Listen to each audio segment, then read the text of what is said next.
Olá concurseiro, tudo bem com você? Espero que sim.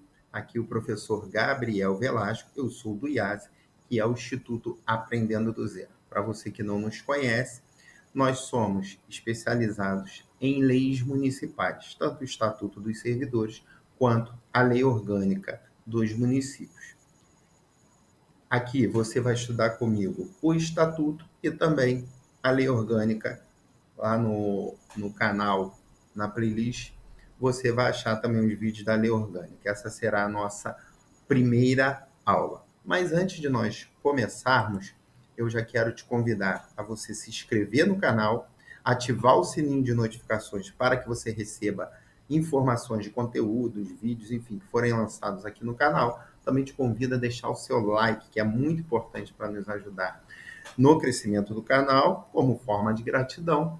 E também te convido a compartilhar esse conteúdo para que mais pessoas tenham acesso, beleza? Então, como eu falei, nós lecionamos leis municipais, ok? Que é um conteúdo mais difícil acesso, tanto o estatuto quanto a lei orgânica. Como funciona o nosso curso, para você que está chegando aqui agora? Nós temos três tipos de materiais, tá? Ou três tipos de meios, tá? De você estudar. Primeiro, tem as aulas aqui comigo. As aulas aqui comigo, pessoal, eu não falo de todos os artigos. Eu pego aqueles artigos que são mais relevantes, parágrafos, incisos e alíneas, comento, explico, tá? Para que você entenda, e são aqueles que a gente vê que mais são cobrados em prova, ok? Esse é o primeiro ponto, a aula aqui comigo. O segundo ponto é o audiobook, que aí já é o professor André Monteiro que prepara como funciona o audiobook. Aí sim você tem o estatuto do primeiro artigo até o último, tá? Em áudio, para que você possa guardar, para que você possa se familiarizar mais com o estatuto que vai cair na sua prova, tá bom? E em terceiro, nós temos o e-book de questões. Por quê? Não adianta você assistir a aula comigo, ok? Você fazer suas anotações, ficar ouvindo o audiobook, tá? Mas você não faz questões. Então, o e-book de questões é para você treinar as questões de estatuto e de lei orgânica. São 70 questões de lei orgânica com gabarito, explicações, e 30 sobre o estatuto dos servidores. Tá? Então, como eu digo para os meus alunos, não negligenciem estatuto nem lei orgânica, porque são leis que você não tem contato, tem muita gente que nem sabe que existe. Né? E uma questão certa te joga lá em cima, mais perto da sua vaga, uma questão errada pode te jogar lá embaixo e te tirar da vaga. Então, estudar lei orgânica e estatuto é muito importante, beleza? Então, vem com a gente, que aqui você vai aprender e vai sair com uma boa chance, ok? De acertar aí o maior número de questões sobre estatuto e lei orgânica. Bom, o concurso de vocês aí de Santa Luzia, em Minas Gerais, as inscrições estarão abertas do dia 11 de novembro a 11 de dezembro. As provas serão nos dias 18 e 19 de janeiro, ok? De 2025. Número de vagas, bem atraente, pessoal. 378 vagas, níveis fundamental, médio, superior, enfim. Validade desse concurso é de 2 anos, prorrogáveis uma vez por igual período, sempre a critério da administração. Então, vale a pena você estudar com certeza, beleza? Então, bora lá para a aula.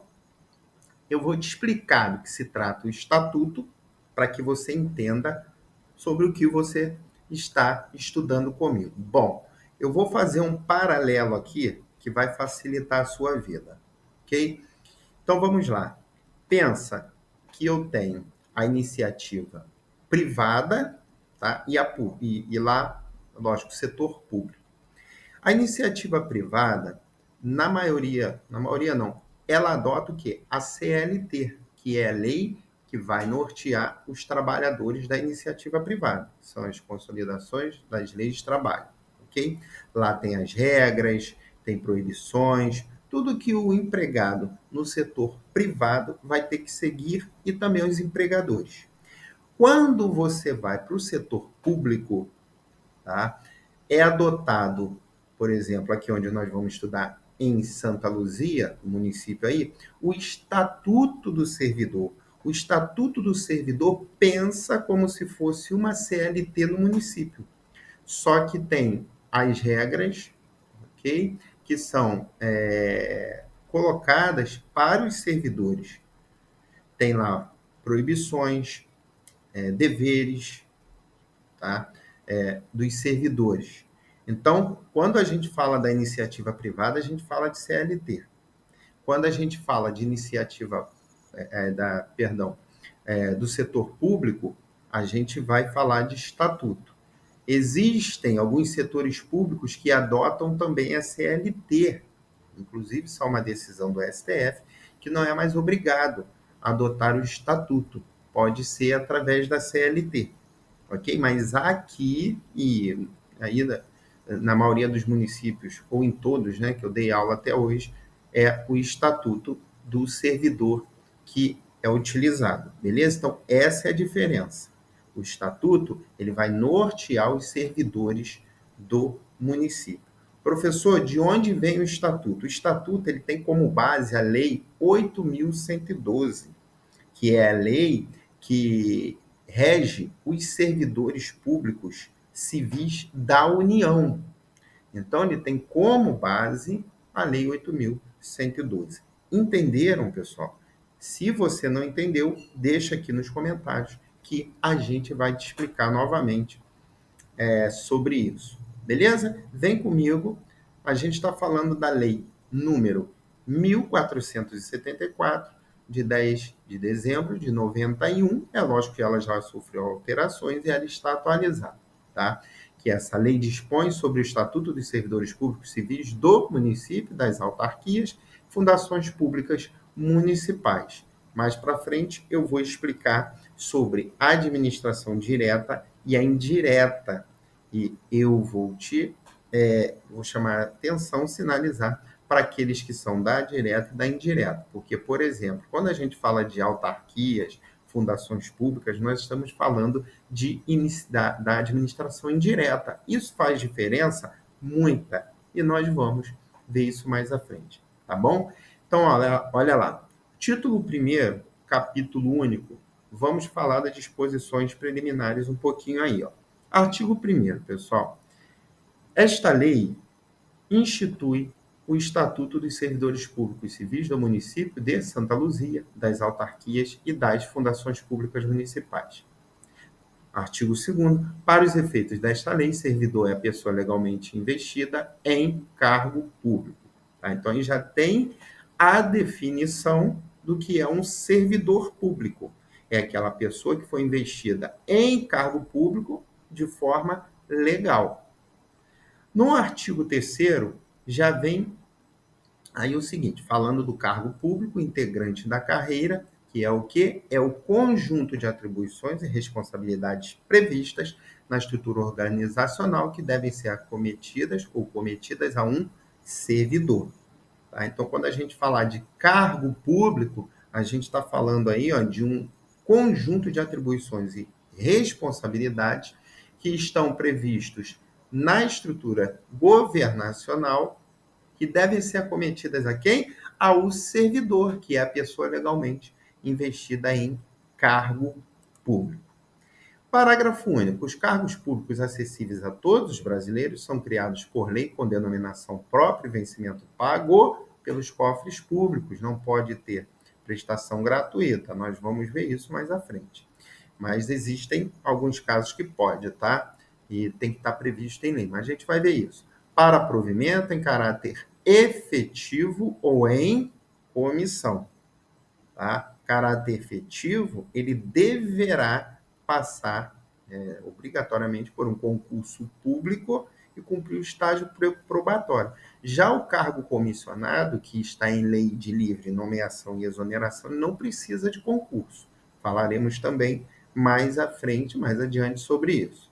Artigo 4º. Os cargos de provimento efetivo da administração pública municipal direta, tá vendo que ele já faz aqui uma distinção, das autarquias, inclusive as em regime especial e das fundações públicas serão organizados e providos em carreiras.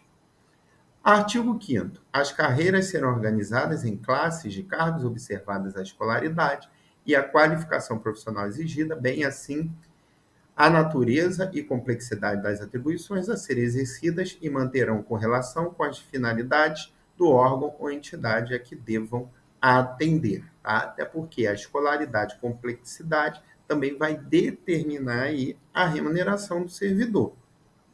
Artigo 6º.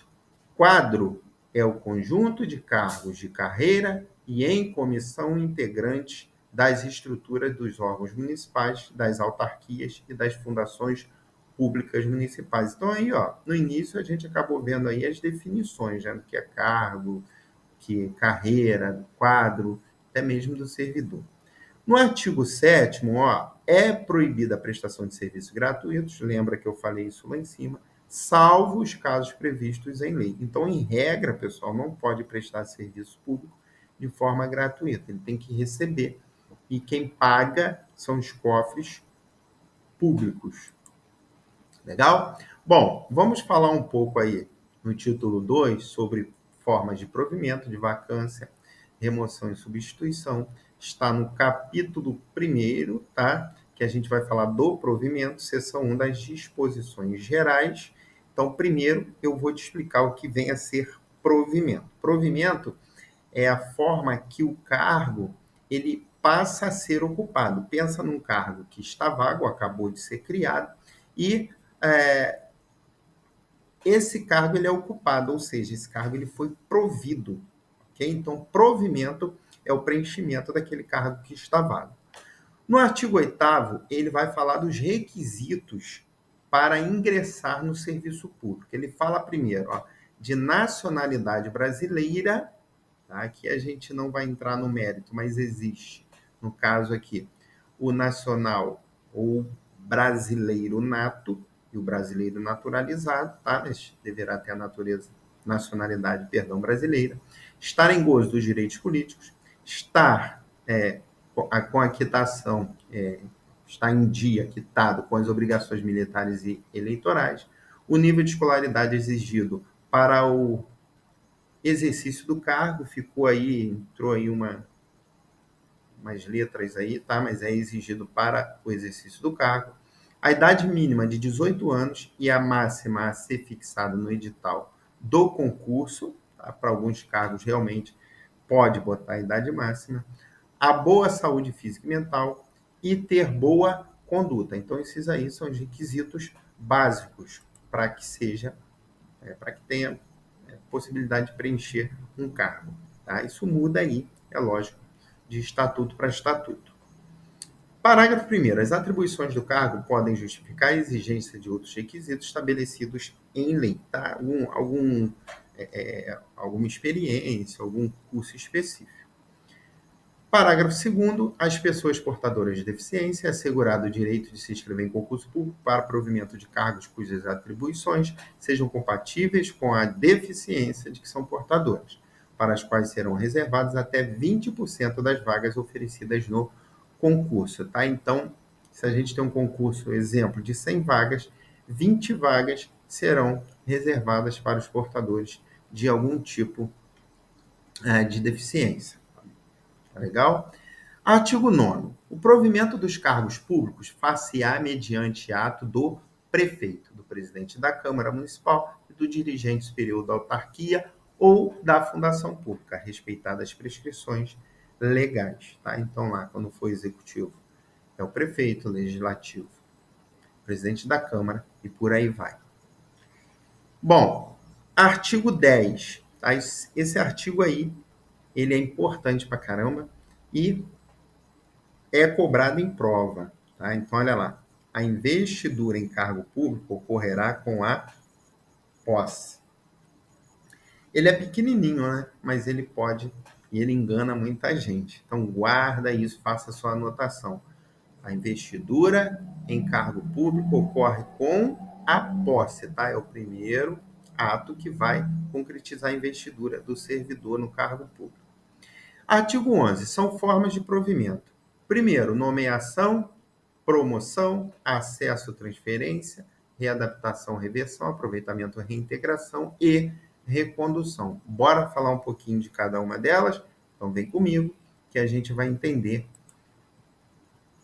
algumas delas aí. Bom, nomeação, pessoal.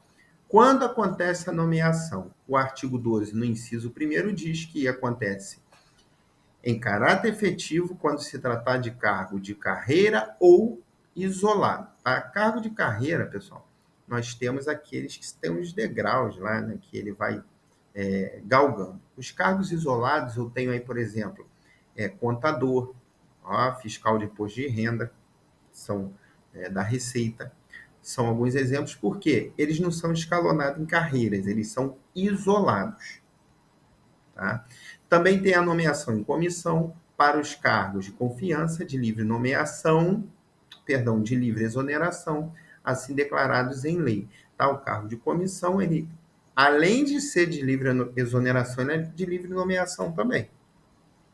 Beleza? Parágrafo único. A designação por acesso para funções de direção, chefia, assessoramento e assistência recairá preferencialmente em servidor de carreira satisfeito os requisitos de que trata o artigo 8º que nós vimos. Tá? Artigo 13. A nomeação para cargo isolado ou de carreira depende de prévia habilitação em concurso público, de provas ou de provas e títulos obedecida à ordem de classificação e o prazo de sua validade. Tá? Nós vimos que o prazo de validade desse concurso aí, por exemplo, é de 2 anos, que pode ser prorrogado por igual período uma única vez. Beleza? Então, tem que estar no prazo de validade para que haja nomeação. Outra coisa é que prévia habilitação em concurso público pode ser de provas ou de provas e títulos. Provas, geralmente, a gente fala somente provas, né? Nível médio, tá? Fundamental. Já provas e títulos, a gente pode até falar de técnico superior, doutorado, mestrado, ou mestrado e doutorado, tá legal? Aí requer provas e títulos. Parágrafo único. Os demais requisitos para o ingresso e o desenvolvimento do servidor na carreira, mediante progressão, promoção e acesso, serão estabelecidos pela lei que fixar as diretrizes do sistema de carreira na administração pública municipal e seus regulamentos. Muitos acontecem mesmo dentro do estatuto, tá? Como deve funcionar. Vamos falar do concurso público. Como isso acontece? Primeiro, artigo 14, a investidura em cargo de provimento efetivo depende de aprovação prévia em concurso público de provas ou de provas e títulos, para que ele ascenda, para que ele seja investido em cargo de provimento efetivo, tá? Cuidado com isso, provimento efetivo depende de concurso público. Parágrafo 1º.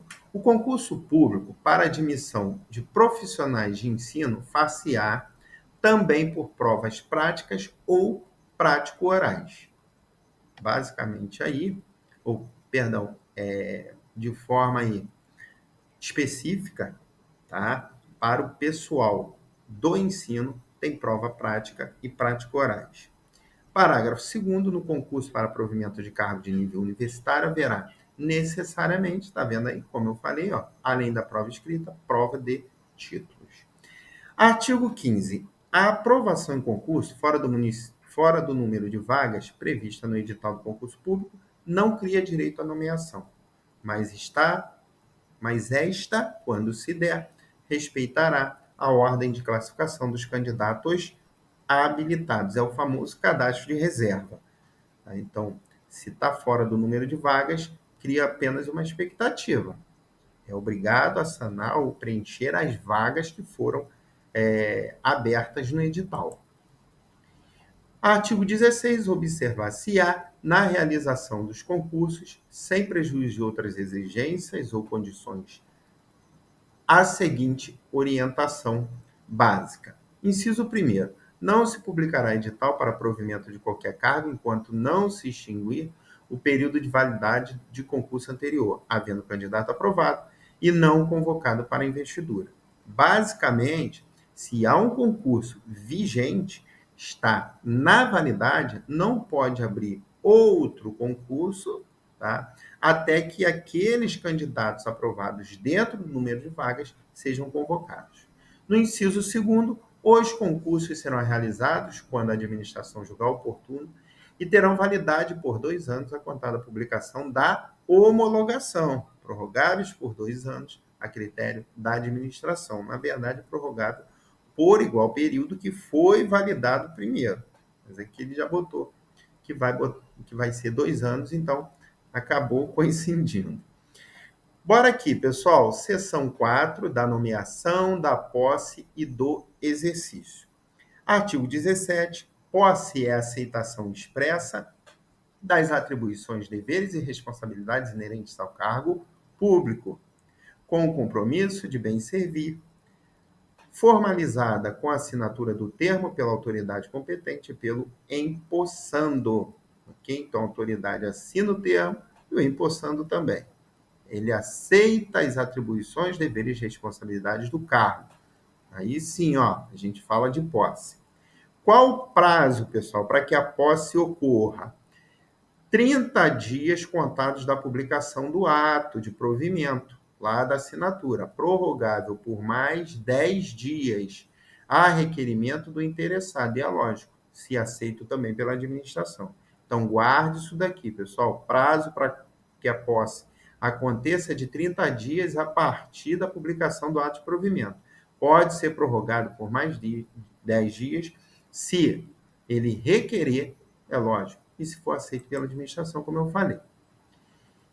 Esse parágrafo terceiro aqui, ele é pequenininho, mas eu quero que você faça uma anotação aí, porque ele diz que a posse poderá dar-se mediante procuração específica. Isso aqui é uma pegadinha quando ele bota na prova que só o empossado pode tomar posse, e não é. Ele pode tomar posse dando uma procuração específica para alguém fazê-lo. Tá? Então, guarda isso. A posse poderá dar-se mediante procuração específica, sim. Parágrafo 4º. Só haverá posse nos casos de provimento de cargo por nomeação. Ok? Então, foi nomeado, vai ter a posse. Parágrafo 5º. Será tornado sem efeito o ato de provimento se a posse não ocorrer no prazo previsto no parágrafo 1º. Tá? Então, olha lá, não tomou posse, tá? No prazo previsto, e esse ato é tornado, ou esse ato de provimento é tornado sem efeito. Parágrafo 6º. A posse em cargo público dependerá de prévia inspeção médica oficial. Parágrafo 7º. Só poderá ser empossado aquele que for julgado apto física e mentalmente para o exercício do cargo, até por isso que o 6º ele diz que deverá ter uma prévia inspeção médica. Parágrafo 8º. A autoridade que der posse verificará, sob pena de responsabilidade, se foram satisfeitas as condições legais para a investidura, inclusive acúmulo de cargo, que nós veremos sobre esse assunto mais à frente. Pode acumular cargo na administração? Em regra, não, mas em algumas exceções, sim. Complicou, professor? Não, lá quando a gente for ver isso, vai ficar facinho de você entender. Artigo 20. Exercício é o efetivo desempenho das atribuições do cargo, tá? Então, entenda, ele tomou posse. Ele ainda não está desempenhando as atribuições do cargo, ele só passa a desempenhar as atribuições do cargo quando ele efetivamente entra em exercício. Parágrafo 1º. É de 15 dias o prazo para o servidor entrar em exercício, contados da posse, prorrogável por igual período a requerimento do interessado. Então, ó, vamos lá. Posse, 30 dias, prorrogável por mais 10. A partir do momento que ele toma posse, ele tem 15 dias para entrar em exercício. Se ele pedir uma prorrogação e for aceito, ele terá mais 15 dias para entrar em exercício. Parágrafo 2º. Será exonerado o servidor empossado que não entrar em exercício no prazo previsto no parágrafo anterior. Esse parágrafo também aqui é muito legal, tá? Entenda que o servidor não será demitido, ok? Se não entrar em exercício no prazo previsto. Ele é exonerado, ok? Então, ele entrou em exercício, perdão, não entrou em exercício no prazo, ele é exonerado. Porque depois que ele entra em exercício, a punição que ele vai ter cargo efetivo é demissão, pô. Ok? Então aqui ele não entra em exercício. O que acontece é a exoneração. Parágrafo 3º. Compete à autoridade responsável pelo órgão ou entidade para onde foi designado o servidor dar-lhe o exercício. Tá? Então, não é da posse, tá, pessoal? A posse tem as autoridades que a gente viu, mas ele vai ser mandado para uma secretaria, para algum lugar. E lá, quem dá o exercício para ele, mostra as atividades dele. É lógico que é a autoridade que vai receber esse servidor. Artigo 21. O início, a suspensão, a interrupção e o reinício do exercício serão registrados no assentamento individual do servidor. Assentamento individual vamos dizer aí que é o histórico do servidor, tá? É aquele diário, tudo que acontece fica nesse assentamento. Parágrafo único, ao entrar em exercício, o servidor apresentará ao órgão competente os elementos necessários ao seu assentamento individual. Isso aí ele fala de bens, tá? Ele diz se ele tem outro cargo que ele exerce pode ser acumulado ou não, tá bom? Dependentes, endereços, tudo ele vai informar. Então, vem comigo aqui, vamos falar um pouquinho da promoção e do acesso. Artigo 22 diz que a promoção ou acesso não interrompe o tempo de exercício, que é contado no novo posicionamento na carreira a partir da data da publicação do ato que promover ou ascender o funcionário. Lembra que ele vai lá e toma posse, ele entra em exercício, lá no início. Quando ele for promovido, esse tempo que ele já tem não é interrompido, tá? Senão ele perderia tempo, tá bom? Mesmo sendo no posicionamento na nova carreira, conta, beleza? Artigo 23, o servidor transferido, removido, redistribuído, requisitado ou cedido que deva ter exercício em outra localidade, terá 30 dias de prazo para entrar em exercício, incluído neste tempo o necessário ao deslocamento para a nova sede. Aqui a gente vai falar também sobre quando ele é requisitado, ele pode ser requisitado pelo Estado, né? Se ele tem lá algumas atribuições, alguns, como eu diria, habilidades, né, específicas, e o Estado está precisando, o Estado vai lá e vai requisitar. O município vai ceder ou não, beleza? Parágrafo único. Na hipótese do servidor encontrar-se afastado legalmente, prazo a que se refere este artigo será contado a partir do término do afastamento. Bora seguir e falar sobre o estágio probatório. Eu vou explicar o que é isso aqui, tá? Então, artigo 25. Ao entrar em exercício, o servidor nomeado para o cargo de provimento efetivo, ok?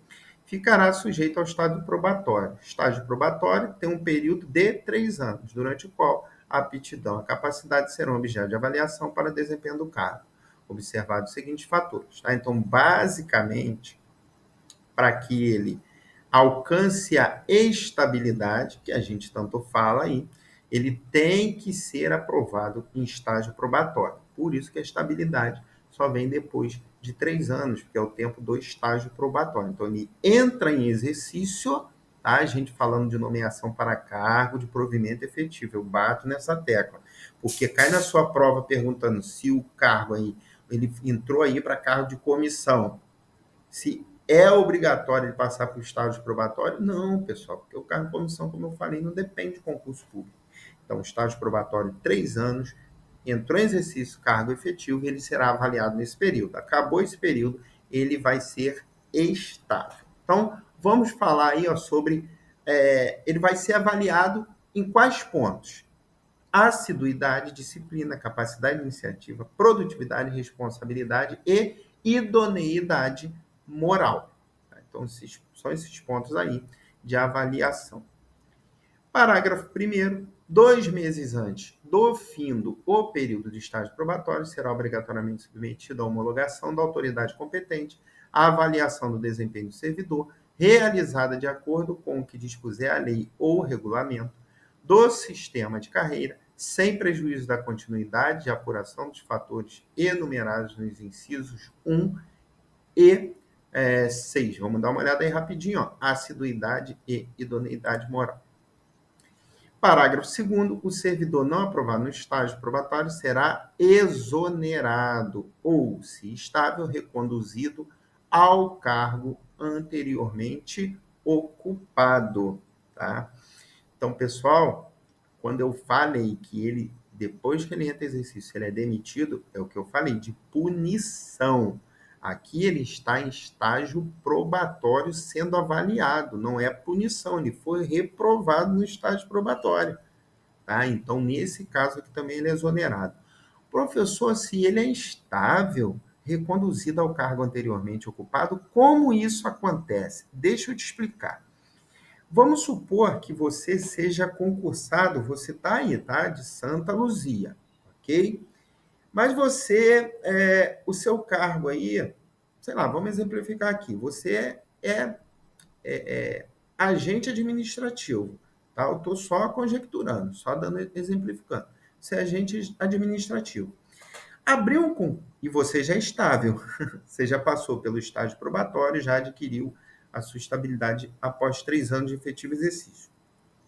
Então, você é estável, você, né, concluiu sua faculdade, enfim. E você hoje é um administrador. E abre um concurso, lá uma vaga para administrador da prefeitura. Você, poxa, eu sou agente administrativo, eu ganho, sei lá, 5 salários mínimos. O administrador vai ganhar 10. Pô, vou fazer esse concurso, cara. Você vai, passa no concurso e vai fazer o estágio probatório. O que que acontece no estágio probatório? Você é reprovado. Você, o que que acontece nesse ponto aí? Você será reconduzido, você tem direito de ser reconduzido àquele cargo que você anteriormente ocupava de agente ou auxiliar administrativo, agente administrativo. Entenderam? Tá? Para que isso fique bem claro e você entenda certinho. Bom, a estabilidade, pessoal, artigo 26, o servidor habilitado em concurso público, empossado em cargo de carreira, adquirirá estabilidade no serviço público ao completar 3 anos de efetivo exercício. Olha que coincidência, é exatamente o prazo do estágio probatório que eu falei com você, ok? Artigo 27, o servidor estável só perderá o cargo em virtude de sentença judicial transitada em julgado, é aquela que não tem mais recursos, ok? Ou de processo administrativo disciplinar, no qual lhe seja assegurada ampla defesa. Esse processo administrativo disciplinar é o famoso PAD, tá? Então, presta atenção. O servidor, ele pode ser demitido? Pode sim.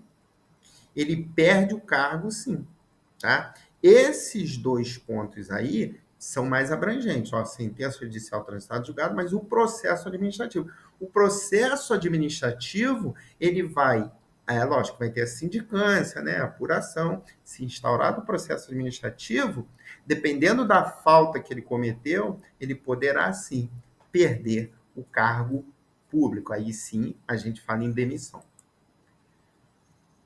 Vamos aí para a seção 8, falarmos da transferência. O que é a transferência, segundo o artigo 28? É a passagem do servidor estável de cargo efetivo de carreira para outro de igual denominação, classe e vencimento. Pessoal, presta atenção. Poderá haver aí transferência de servidor comissionado que não seja estável? Não. Ele fala lá, ó, passagem de servidor estável de cargo efetivo de carreira para outros de igual denominação. Beleza? Classe e vencimento. Parágrafo 1º, a transferência ocorrerá de ofício, né, quando é a força da administração, ou a pedido do funcionário, atendido o interesse do serviço, sempre atendido o interesse do serviço, mediante preenchimento da vaga ou de vaga. Parágrafo 2º, será admitida a transferência de funcionário ocupante de cargo de quadro em extinção para igual situação em quadro de outro órgão ou entidade. Tá? Bom, presta atenção agora aqui a partir da readaptação, que a gente tem alguns termos aí, acho que a gente vai até falar de todos eles aqui, mas a gente tem a readaptação, você já viu que eu falei de recondução, tá? Então são termos que ali acabam se parecendo um pouco, mas tem bastante diferença. Então olha aqui, o que é a readaptação, segundo o artigo 29? Investidura do servidor em caso de atribuições cargos de atribuições e responsabilidades compatíveis com a limitação que tenha sofrido em sua capacidade física ou mental, verificada em inspeção médica. Bora entender isso daqui. Tem um servidor e ele tá lá, bem de saúde pra caramba, todo legal. Mas ele é acometido, tá, por uma enfermidade. E essa enfermidade, ela diminui a capacidade física desse servidor. Então, ele será readaptado numa nova função que seja compatível com aquela realidade, com aquela limitação dele, seja físico ou mental. Então, o nome desse processo aí é readaptação, ok? Parágrafo 1º. Se julgado incapaz para o serviço público, readaptando será aposentado. Então, se não houver como readaptá-lo, tá? Ele não tem condições de fazer mais nada, sua limitação ela é tamanha que ele não pode ser readaptado, ele é aposentado. Parágrafo 2º. A readaptação será efetivada em cargo de carreira de atribuições afins, respeitada a habilitação exigida. Nada mais do que a gente falou lá. Aí ele tem que, a partir de agora, fazer aquelas de acordo com a sua limitação. Cumprir, né? Em qualquer hipótese, a readaptação não poderá acarretar aumento ou redução da remuneração do servidor. Isso aqui também é interessante, beleza? Agora, reversão, tá? Reversão, pessoal, a gente vai falar aqui de servidor que está aposentado, tá? E melhora e ele é revertido. Vamos dar uma olhada aqui, hein? Artigo 30. Reversão é o retorno à atividade de servidor que está o quê? Aposentado por invalidez quando, por junta médica oficial, forem declarados subsistentes os motivos determinantes da aposentadoria. Como isso acontece? Bora lá entender. O servidor, ele foi acometido de uma limitação, tá? E ele foi aposentado, porque ele não pôde ser readaptado. Entretanto, ele começa a fazer tratamento, tá? Ele começa a melhorar, e a administração, a partir de uma inspeção médica, verifica, opa, ó, Tício, que é servidor, ele tinha essa limitação, foi aposentado, mas olha, ele melhorou, ele pode voltar. Então, isso aí a gente chama de reversão, tá? A administração vai lá, pega ele, ó, você pode voltar, porque você melhorou.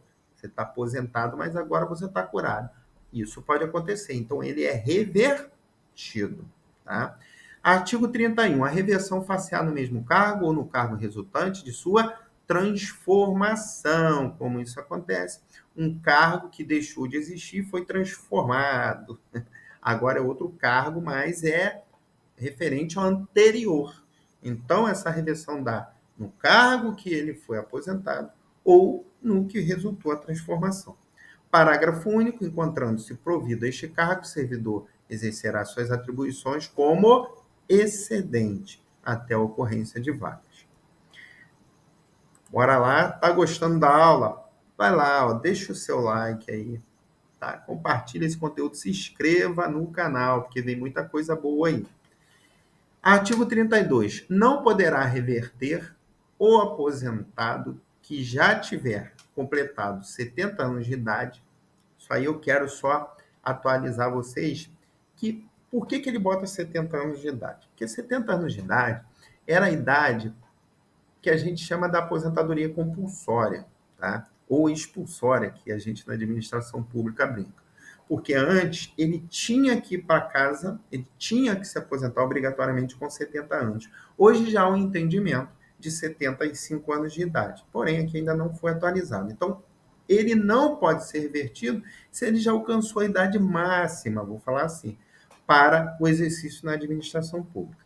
Também, contar com mais de 27 anos de serviço público, incluído o tempo de inatividade, tá? Se ele está lá 25 anos e ele já está aposentado há 2, completou 27, é o tempo também que ele diz, ó, incluindo o tempo de inatividade, ele também não pode ser revertido.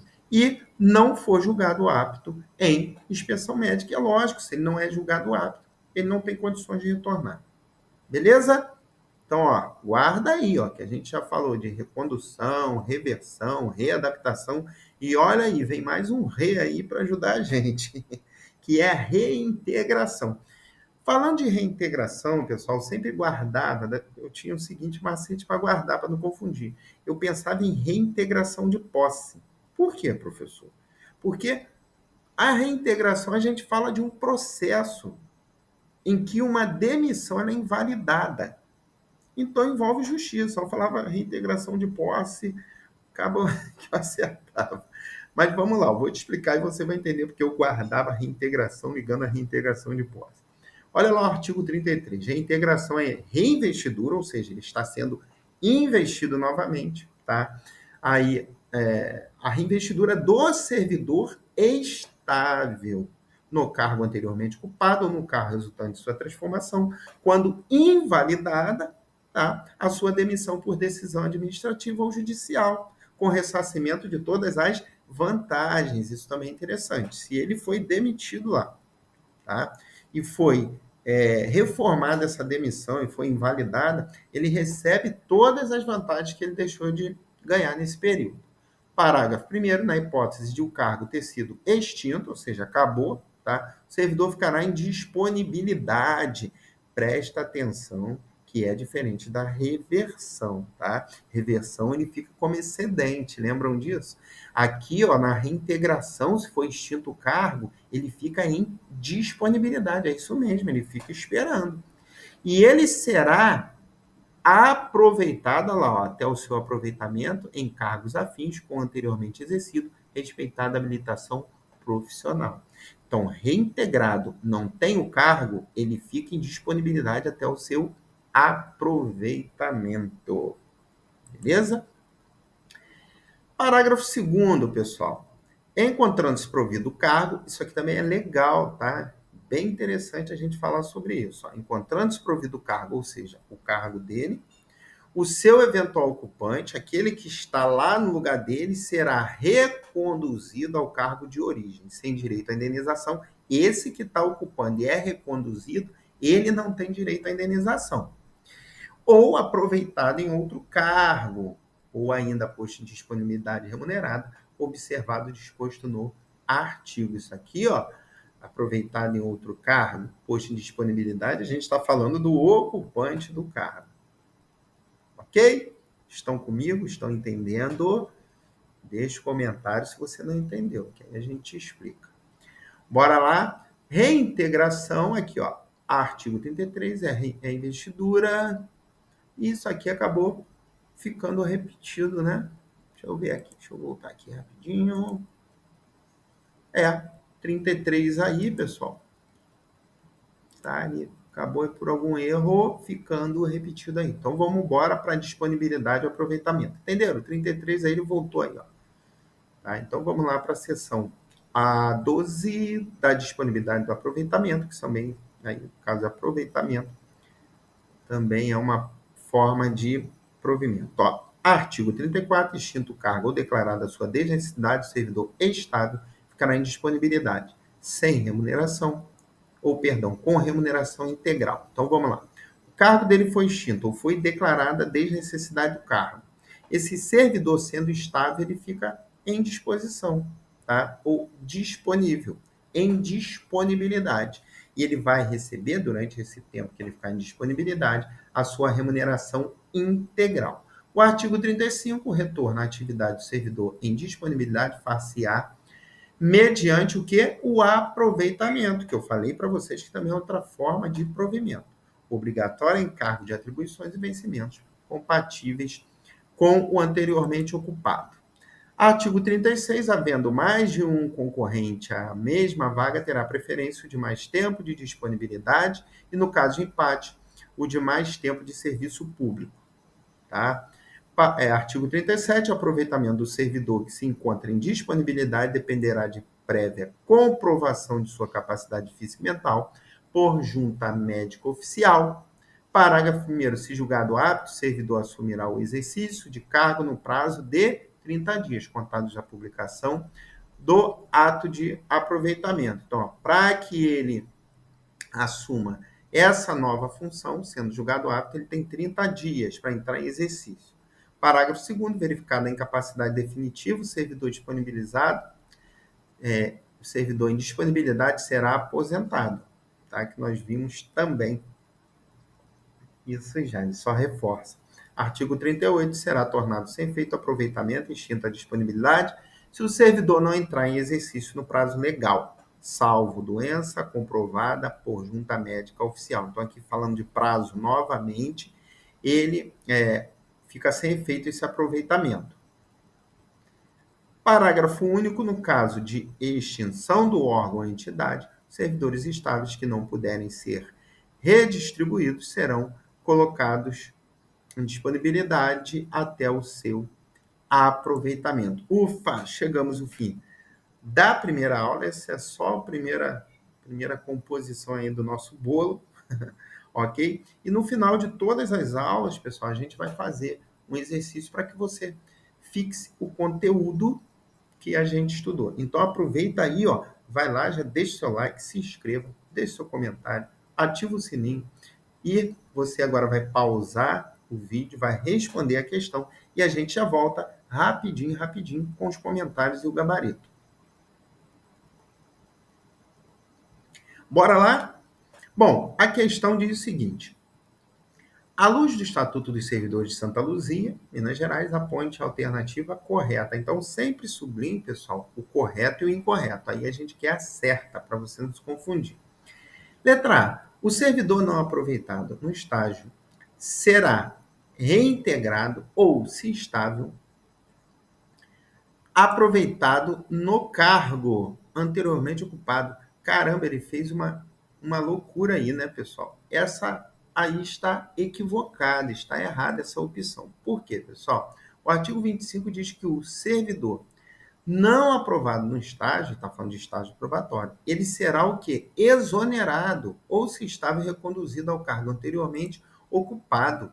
Ele diz que será reintegrado. Reintegrado não tem nada a ver com estágio. A gente falou que o reintegrado é quando tem lá, ele é demitido, tá? E a demissão dele é invalidada. Então, ó, está errada essa daí, ok? Letra B. A investidura em cargo público ocorrerá com a nomeação. Não. A investidura, ela acontece com a posse, tá? Artigo 10, eu até chamei a atenção de vocês, presta atenção, porque isso aí acaba sendo uma pegadinha. Então, a investidura não acontece com a nomeação, com a posse. Letra C. Extinto o cargo declarado a sua desnecessidade, o servidor estável ficará em disponibilidade com remuneração integral. Certinho, tá? Nosso gabarito aí, ó, com base no artigo 34, letra C. Vamos dar uma olhada aí na letra D, a opção D, para a gente ver o que tem de equívoco aí. O servidor habilitado em concurso público, possado em cargo de carreira, adquirirá estabilidade no serviço público, certo? Ao completar 2 anos. Não. O prazo aqui do estágio probatório é de 3 anos, artigo 26. Então, ele tenta enganar a gente dizendo que é 2 anos, e não é. Então, tá, pessoal? Nosso gabarito aí, letra C de casa, ok? Bom, espero que você tenha gostado. Essa é apenas a nossa primeira aula. Já te convido a se inscrever, novamente convidando a se inscrever, ativar o sininho para receber notificações e também compartilhar e deixar o seu like no vídeo, aquele joinha aqui embaixo, ó, você que gostou da nossa primeira aula, tá bom? Então, nos vemos na próxima aula. Vai aqui na descrição, visita lá que tem informações sobre o IASE, tá? O IASE trabalhando para a sua aprovação, professor Gabriel Velasco. Até a próxima aula, nos vemos em breve. Muito bom ter você aqui. Tchau, até mais.